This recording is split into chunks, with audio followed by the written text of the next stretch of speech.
Hello friends, welcome back again. Today we are going to see a leadership learning program in the We Lecture video series of WeSchool, and today it's going to be a very interesting session on coaching for performance.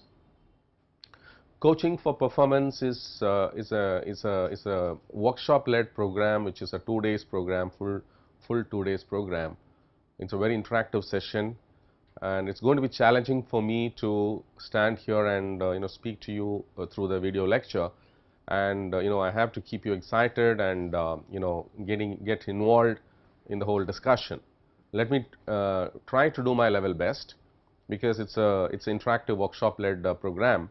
However, I am trying to present it over a video lecture here, and this is the first time I am doing it on a video lecture.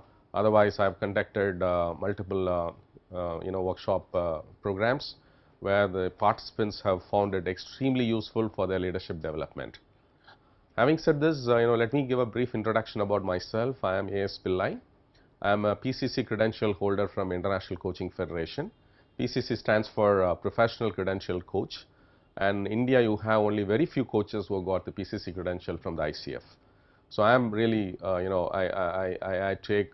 proud, and I would like to share my, the experience with the people, the industry people like you, the executives, the MBA students who want to learn, how from an organization and corporate perspective, how do you put a roadmap for your leadership development. We all expect companies to contribute and all the time conduct trainings, but most importantly, it is us who actually learn every day. The learning comes every day. If you want to change in life, in tune with the world that's changing at a very faster pace, so you need to have the awareness. You need to be conscious about how you want to lead your leadership development. So it's all more self-directed learning all the time, and it depends on the leader, the manager himself, how he wants to transform himself from being a manager to becoming a true leader, a good leader, and then to a great leader.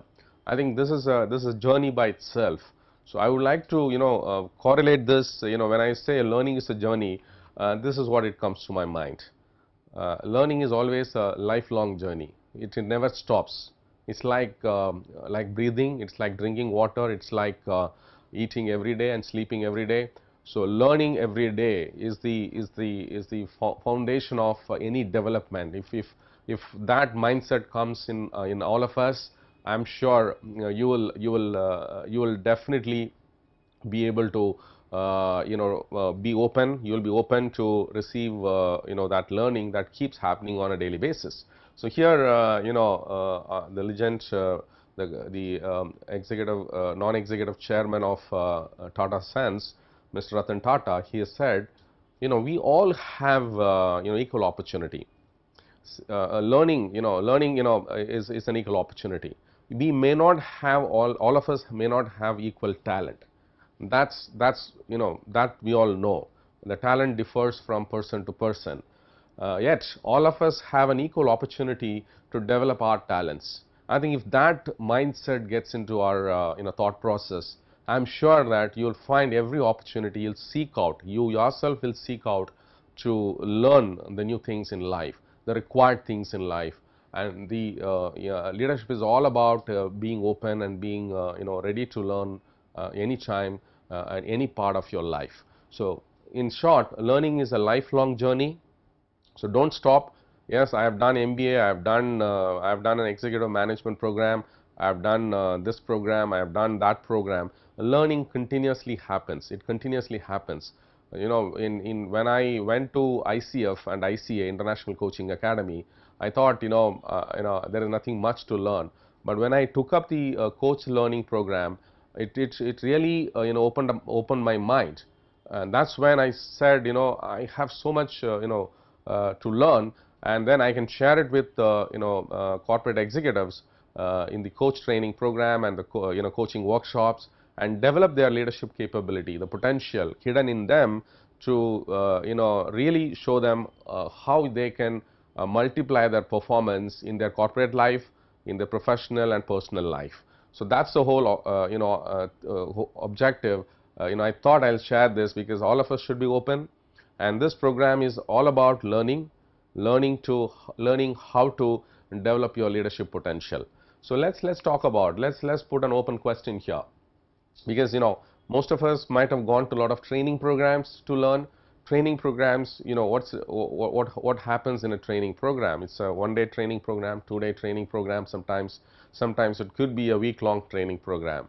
So what happens, so what happens in a training program vis-a-vis what do you understand about coaching? Coaching happens every day. You have opportunity to do coaching every day, coaching yourself, coaching your team. So if you are a good manager, and if you have if you want to become a leader, obviously the management technique, the leadership technique that you will be applying will be engaging with a team from a coaching perspective, rather than telling the people what to do and how to do. So so that's what I wanted to open up your thoughts. So different people think coaching is something, mentoring is something, training is something, consulting is something. There are different words that are there in our profession, where people understand from a different perspective about all these different terminologies. But coaching is different from training, coaching is different from mentoring, coaching is different from consulting, coaching is different from therapy, on a whole lot of other areas that we can keep on talking about. But coaching, when it is the right thing, because you must have heard about executive coaches like Ram Charan, and it's people who engage with the CEOs to develop their career, develop their vision and strategy about career and life. So coaches engage with executives, leaders at the CXO level, or even the junior management and senior management level. Different types of engagements are there. So here, what we are going to see is how, as a manager, you are managing your team, I am sure, in your company, or you are stepping into your corporate life, and you in due course of time you'll be asked to handle a team management responsibility. So when it comes to that, if you're already handling a team management responsibility, any of you in this junior management level or the senior management, middle management level or senior management level, I'm sure that you would be looking forward to seeing how effectively you can become a good leader, and then to a great leader. There are so many leadership books, but I've read so many leadership books, but when it comes to coaching, if you know the methodology, if you learn how to do coaching with your team, how to coach yourself, first of all, it starts with you. Are you taking a coaching approach in your leadership when it comes to yourself as well as the team that you are leading? So how do you change your management style? How do you change your leadership style? That clearly reflects on your ability to lead a particular team or a particular department or a particular organization. So here we are going to talk about it. So let me give a brief difference. What is the difference between coaching and mentoring? Coaching happens, we'll be seeing that difference. Coaching is basically, it happens in a regular interaction with your team by doing certain techniques of your leadership, changing your changing the leadership style. You're allowing the team with more time and space and time to do their own and bring out their own hidden potential. All of us use not more than 10 to 12% of our overall capability potential. So if you are able to unlock that potential from 10% to 20%, you are actually bringing in 2x multiplier effect into the performance. So coaching brings that effect. Over a period of time, this becomes a way of life, your way of your leadership style, and then people look up to you as a coach, not only as the leader, not only as a manager, not only as a corporate executive, but also as a coach, because you are going beyond you're actually trying to bring the best out of the person. You're trying to stretch the potential of that particular person. you are asking questions, you are listening more, you are you're bringing in all the leadership competencies to show up in the workplace. So how are we going to do that? We'll be talking about through that in the next couple of hours, but let me assure you, this is going to be a beautiful thing in your in the leadership learning development program. So if it is an interactive workshop, I'll be more interacting with you and then asking more questions and expecting your responses. But here, being a video lecture, I'm trying to I'm trying to do the dual role of being the learning leader as well as the audience who can respond to certain questions. So here to respond to this particular question, I have been telling you that coaching is a fantastic business tool. It's a fantastic technique that one should use, one should adopt as a way of life, as a way of leadership style. So it becomes you become the likable leader, I would say. You become the leader of the organization. You can take any challenge, and you can inspire people. You can empower people. You can bring out the best out of anybody in your team. Even the underperformers, you can bring them to average performer, then average performer to star performer. I think the smart people are not the ones you can hire from outside by paying some money and then some designation. The leader has the responsibility. The onus is on the leader to ensure that everybody has an equal opportunity to learn, equal opportunity to unlock their leadership capability. So how do you bring out the leadership capability from each one of your team member? That truly reflects what kind of leader you are. So let me without much further ado, let me go to the next question. What impacts your team's performance? Your performance as well as your team's performance, because your team's performance is your performance. It reflects on your leadership. There are you have number of concerns, number of challenges, issues in your workplace. So I've just listed 10-12 of them here. There are many, of course. I might have missed out some. So let me you might say that my team is not motivated. So how do you become an inspiring leader to motivate them? So the question is, so we will see that the teams are not aligned with the organization goals. So how do I get them to align? How do I get them to work with one common objective? There is no planning, team is not proactive, I am not being proactive, I am not doing enough planning what I am supposed to do. So you might have this challenge. Sometimes then the next one is we keep procrastinating things. We shy away from doing actions, because actions is what leads to results. So that's very critical part of it. How do you create actions? Team conflicts, inter-team conflicts, intra-team conflicts. How do you manage the conflicts within the team? Because conflicts are good, because you get diversity of ideas, diversity of inputs from different team members within the team and from the cross-functional teams. So having said this, how do you go about managing the conflicts in a manner so you are bringing out the best consensus in the interest of the organization, in the interest of the teams?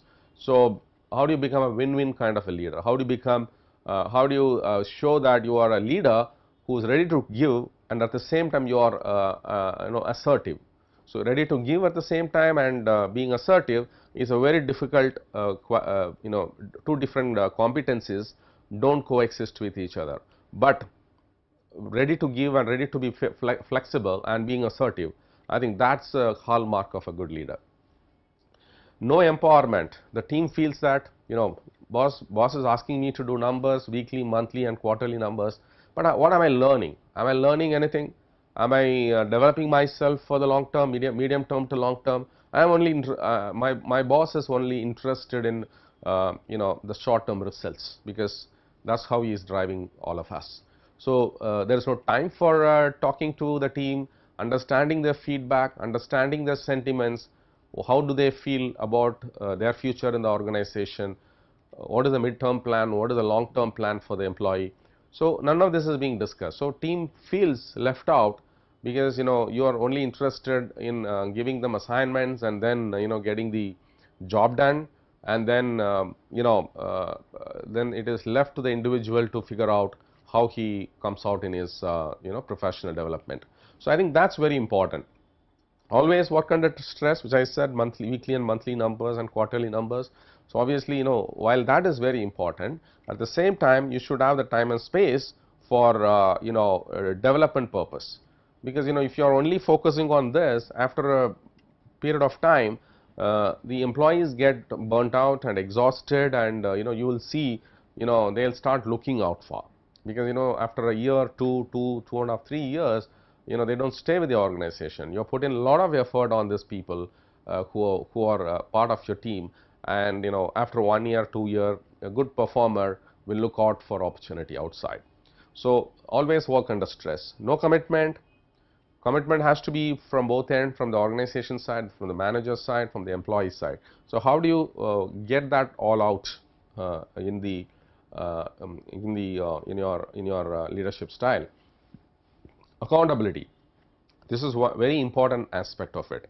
Without accountability, you can't really achieve things, because people will try to blame it on others and push it to others, without taking responsibility.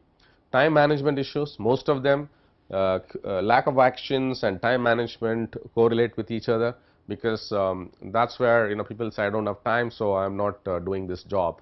I keep procrastinating because I'm so busy doing so many urgent issues my manager has given me, so I don't find time to attend to some important issues which are which will have an impact from a medium term perspective.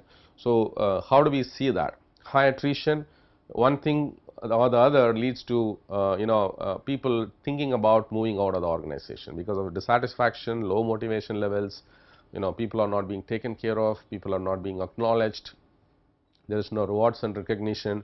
So there are so many other things which will, because there are expectations. As a leader, you need to set the expectations right. At the same time, you can't play a I win you lose kind of a approach. Most importantly, lack of leadership. At the end of the day, leadership is what? You have to foster the leadership qualities in each and every team member. It is our responsibility. And then challenge them. How do you create a platform for them to know? How do you create the awareness within the team? Where does the team need improvement when it comes to leadership development? Leadership, I keep talking about leadership assessment, because leadership assessment happens at 4 levels. The first one is at a personality trait level. So there are 16 competencies, and at the professional level there are 16 competencies. At the team operational management level, there is again 16 competencies, and then strategic leadership level there are 16 competencies.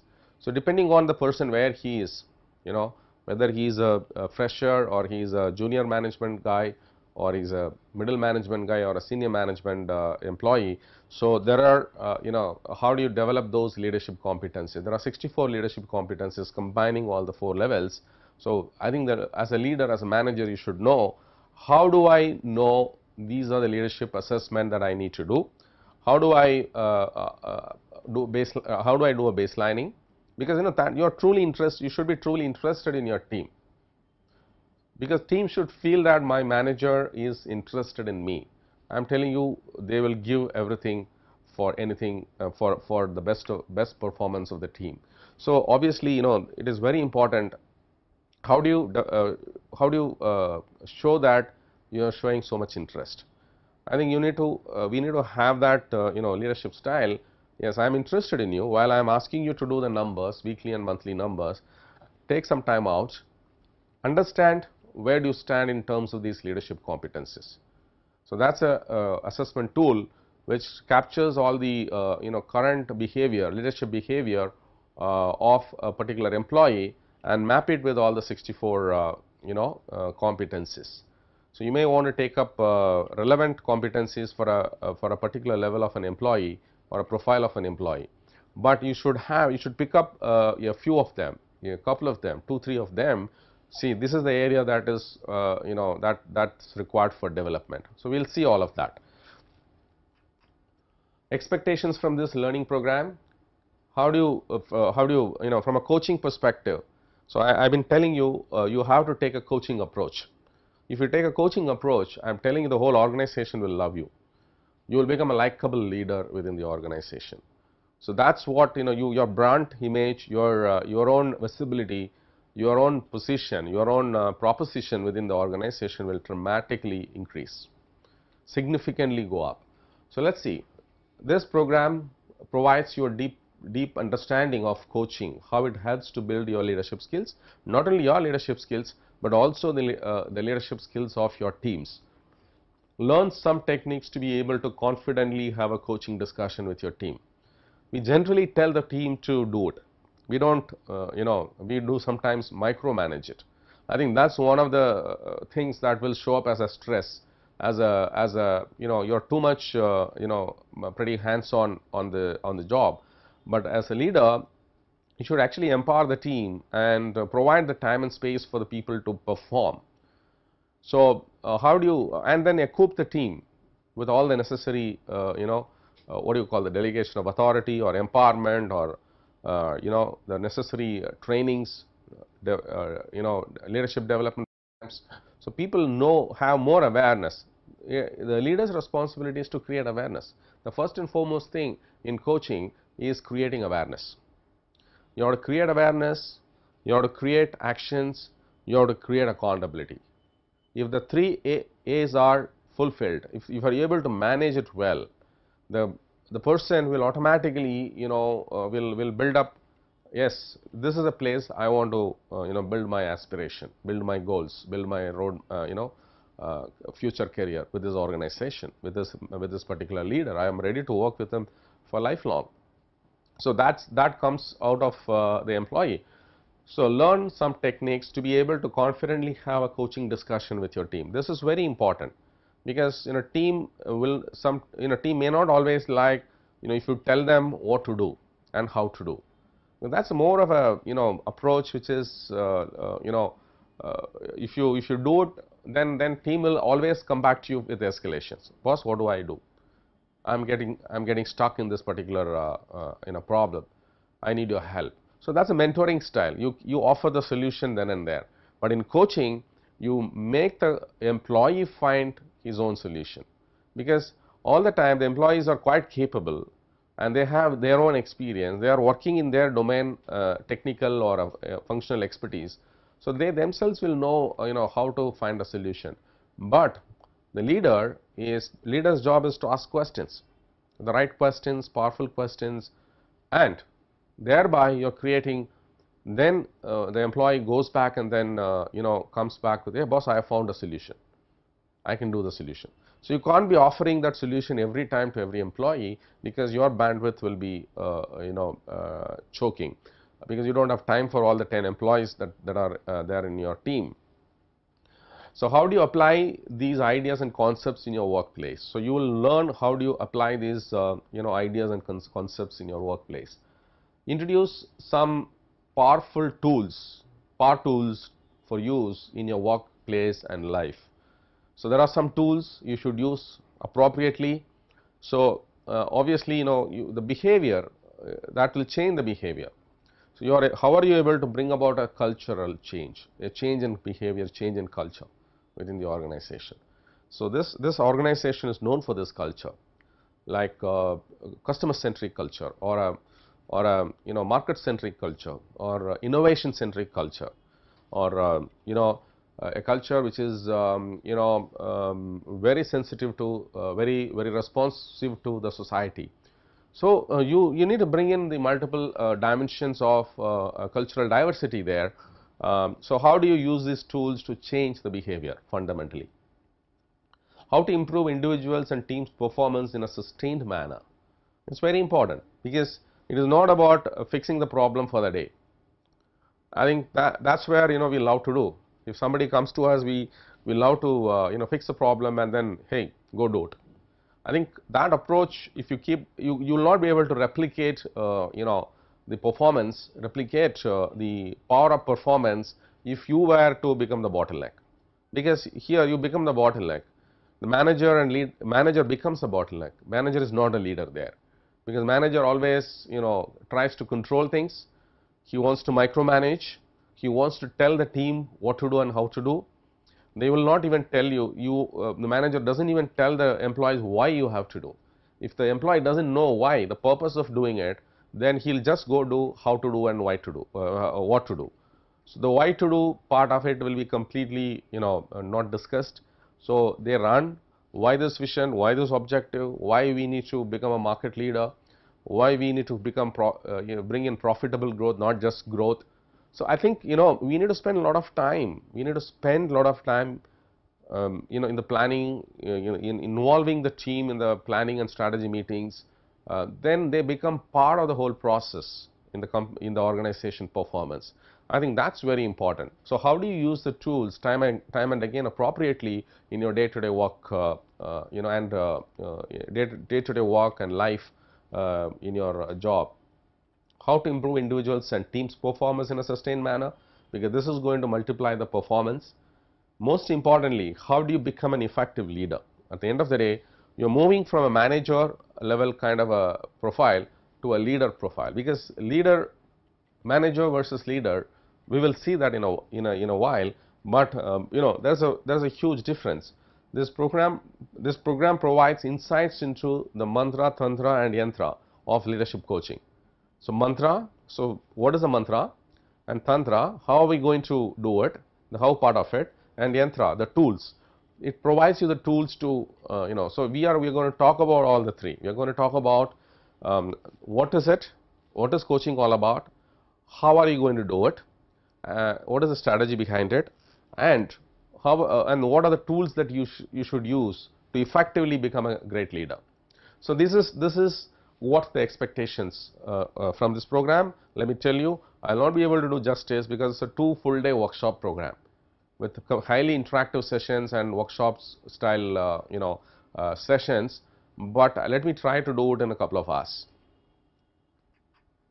So this, I think most of us must have seen it somewhere in the social network, but I am just putting it because manager is always a boss, manager versus a leader.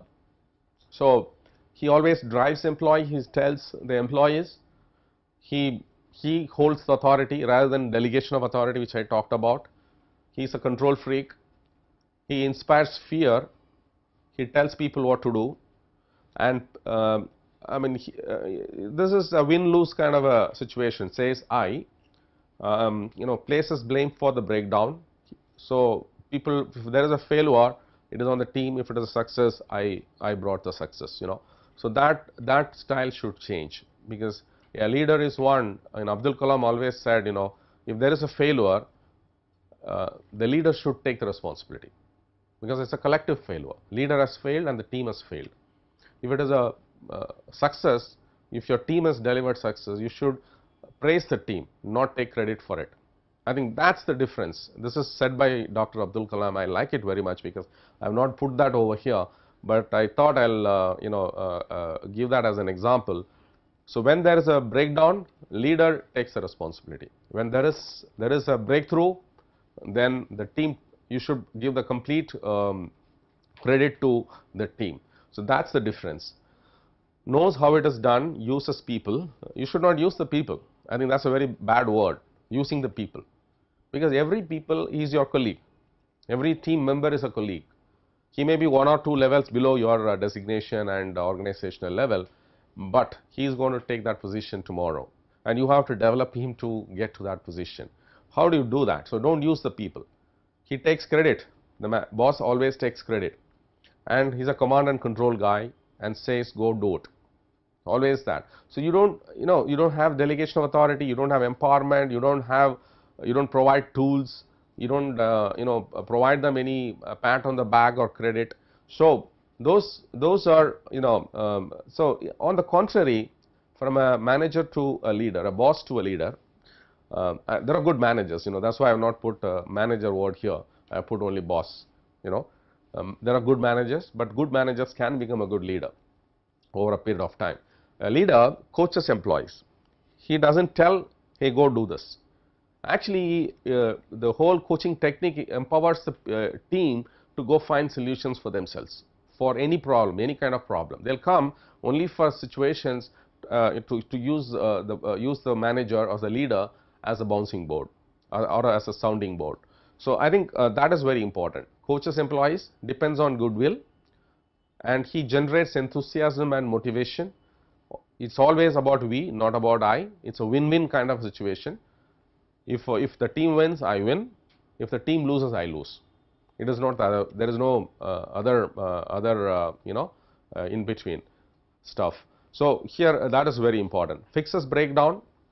He takes part of the whole process in fixing the breakdown. If there is a breakthrough, he provides all. He is all praised for the team in front of everyone, and he calls a town hall meeting, and then he announces there is a big deal that we have signed up with this customer, and the team is responsible for it, right? So I think you need to do more and more R&R. You need to do more and more town halls, more communication to the employees. Shows how it is done. So he demonstrates so that team knows that how it is done, rather than telling the team and then asking them to go do it. Develops people all the time, finds time to sit with team, understand their feedback, understand their sentiments, understand their aspiration in life, and then put a development roadmap. Gives credit. Always, I said, pat on the back if the team comes out with a breakthrough success. So it happens. He always asks questions. Ask powerful questions, so that it opens up the team. Every time you ask a question, every time you ask why question, how question, the what question everybody knows, the problem they know, the symptoms they know, but the root cause of the problem nobody, it's very difficult for people to understand. So you have to ask why part of it. If you ask the why part of it, then you will get to the root cause of the problem. Then you do how part of it, how to find a solution. So it's about that. So you have to have that as a part of your natural leadership style. He always says, let's go, rather than telling you to go and do the job. I think there are a lot of difference. I think this comes as a trivial stuff, but it is a very serious stuff. It's a very serious stuff. All of us managers have to sit back and then think, hey, am I doing justice? Am I being autocratic? Am I being a boss kind of a person, too much control and authority? So I think how do you delegate those things to the team with the real empowerment and inspire the team, and together achieve the organization goals. I think that's where, so we'll see how are we going to develop those things in this particular learning program.